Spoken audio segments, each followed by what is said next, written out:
All right, well, I've had a little bit closer look at the budget. There's still going to be some time ahead, big, thick books, but it'll do. Now, a couple of things. First off, what isn't in the budget? As I said, CRC funding for those community resource centres, still nothing there. Camp schools and ag schools, still looking like they're facing the chop, and I don't think that'll be the end of the story for them. One other thing, though, I was really expecting to see something for Indigenous tourism, because the Auditor General did a report last year, saying that this is one of the areas that we're not meeting our targets. So I'm hoping that maybe over the next year we'll hear a bit more there. But one thing on the positive side of this budget, it does feel like the government is looking forward. They're taking a little bit longer term approach to this.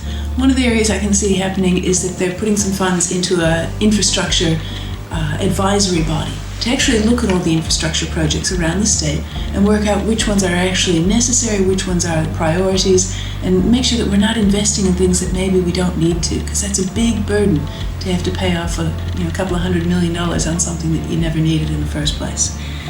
Also, they're putting a bit of money into public transport, and I'm a firm believer that the more people we get on public transport, the less congestion we'll have on the roads and the less damage we'll have to the roads. We'll still be working on them to get some more money into rail for freight, but in terms of rail for passengers, they are putting a considerable sum into that with their Metronet and other projects. Now, something that was definitely lacking from last year's budget is the references to climate change. Just an acknowledgement that this is happening and we need to do something. This year they've picked up a little bit, not only just in the water portion of the budget, but also in agriculture. In agriculture is where I see the most movement forward, and I'm really pleased to see this.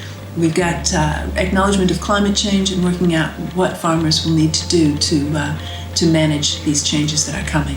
They've also got references to regenerative agriculture. We're going to be doing some research there and actually help those farmers that are embarking on techniques and methods that will increase the nutrient content and water holding ability and carbon holding ability of their soils. So this is a really good one. Watch this space.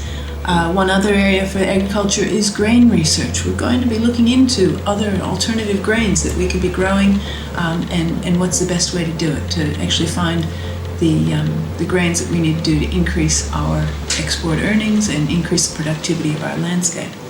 So a lot of positive things happening there. There were no surprises really in this budget. They have limited opportunity to make too many changes, but it seems to be looking forward. It seems to be planning that in the future, just planning for the future. And that's something that I would appreciate and really like to see happen. Thanks.